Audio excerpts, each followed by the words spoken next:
humankind. Now, أحسن الله إليكم. Then he sallallahu alayhi wasallam gave a practical example of this hadith. He gave the illustration with hijrah. Hijrah is moving from a land to another, from the land of disbelief to the land of Islam, in order to preserve one's religion.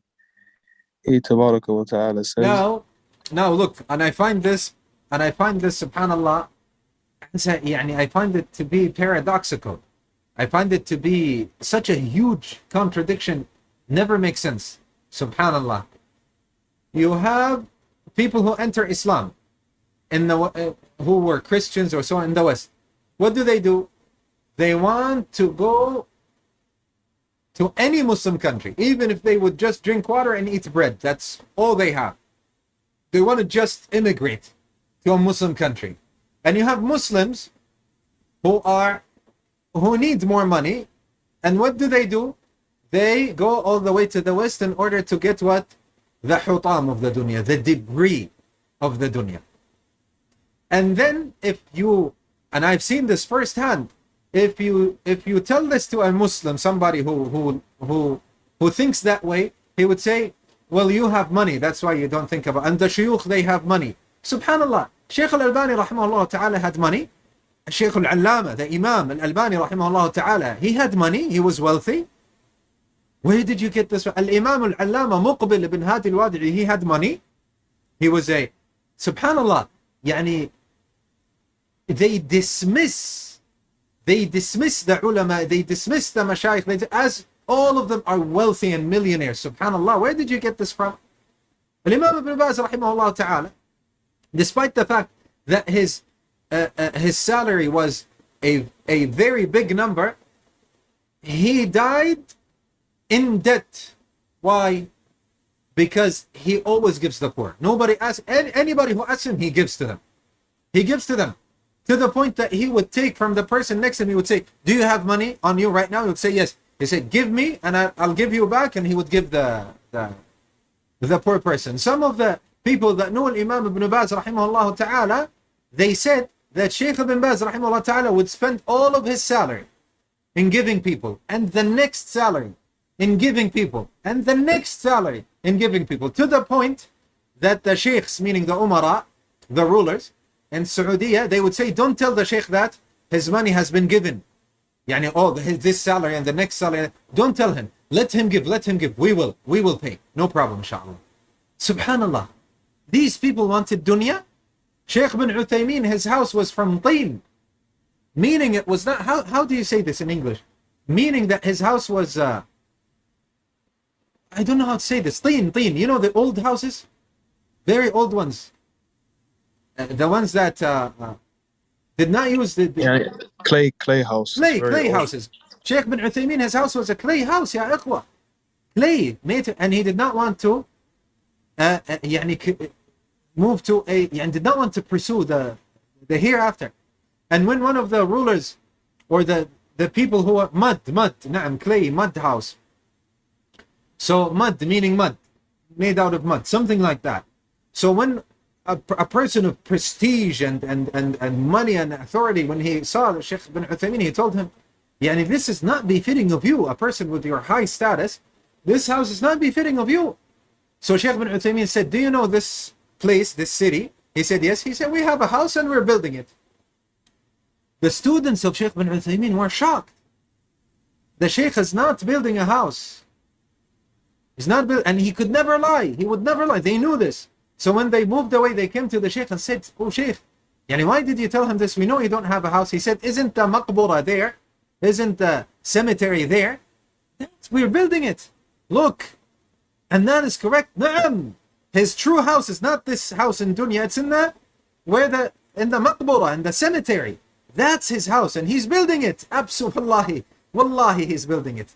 Subhanallah, ya ikhwa. Subhanallah. And the Muslims, the chasers after the dunya, they take a stab against these mountains of ilm that had nothing to do with this dunya and didn't want the dunya.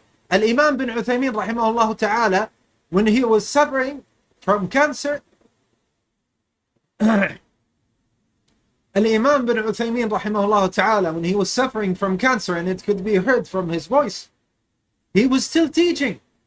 He would have an ambulance that would drive him all the way to the masjid and teach the people.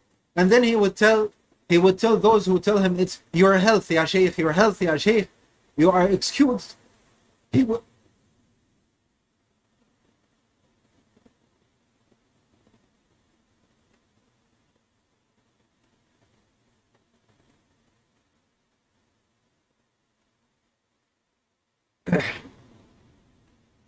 Rahimallah al-Imam bin Uthaymeen. Al-Imam bin Uthaymeen would say,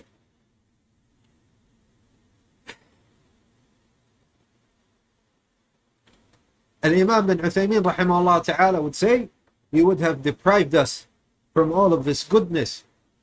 And the people of the dunya, the people that are pursuing the debris of the dunya, they say that these mashayikh, because they have so much money and because they are wealthy, that's why they don't care and they say this stuff. La wallah. La wallah. Al-Imam al-Albani rahimahullah ta'ala was not so. Some people say, and I don't know how true this is, they say that he used to make tasheeh and tad'if on the, the foliage or whatever you use for gum and this stuff, chocolate and candy and so on. He would write on them the tasheeh and tad'if. That's how much he did not have at that time. Imam bin Baz rahimahullah ta'ala, he died while owing money because of how much he helped the poor. And Shaykh bin Uthaymeen, as we said, health, money, he gave it in the way of Allah subhanahu wa ta'ala. Shaykh Muqbil bin Hadi al-Wadi'i, did he own? Subhanallah, what are these people talking about? Wallahi, it is because the only thing that they are looking at and the only thing that they are looking forward to and that is they are obsessed with is money and dunya. So they think that the ulama, these ulama, warathatul anbiya, the heirs of the prophets, scholars, are chasing the dunya and looking at the dunya. La wallah, la wallah. And that is why when we look at the seeras, when we look at the lives of these ulama, we gain a huge benefit. And also, ya akhwa, not just in these stories and the lives that they led and how they sacrificed in the way of Allah. No. Also in how they learned and the path that they have taken in learning. What are the books they concentrated on? How did they read the Quran and finish the Quran and memorize and learn the tafsir and learn this and that? And what are the books they concentrated on? Subhanallah. This saves you so much time, because how many years did they put in da'wah? Shaykh bin Baz and bin Uthaymeen, 70? Subhanallah. How old are we? If they have put 70 years in da'wah, or 80 years, or 60 years in the da'wah, in calling to Allah subhanahu wa ta'ala, in learning and teaching and authoring and so on and so forth.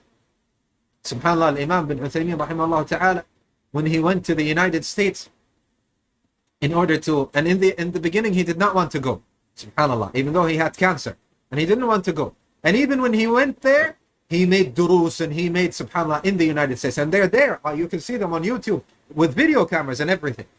And he was spreading ilm even then. And nowadays we have people doing what? No, the beard is not mandatory and this and that, and trying to find a way out. Subhanallah, ya akhwa, even if something was not mandatory, and we're not saying this, the lihya, the beard, is mandatory, and shaving it is a major sin. But even if something was not mandatory, for the dunya, what do you want? You want the best of things. If you were able to, you would get the best car, right? You would get the best house, the best phone, the best this, the best that. But when it comes to your deen, it's okay. Maybe there is a saying that says it's not mandatory, so subhanallah. So you ignore it. Why? Why? Look, the way in which things should be done are upside down nowadays. Upside down. People think it's mustahab, it's favored. Khalas, no need then. Why? Don't you want the best for your religion? Allah al-musta'an. Don't you want to do the best in regards to your religion and the hereafter? The hereafter where you will live for eternity without dying? No, you want this fleeting life. that you don't know. Maybe you will die now, in a minute, in a year, and you never know. But you're working so hard for it. Allah al-Musta'an. Naam.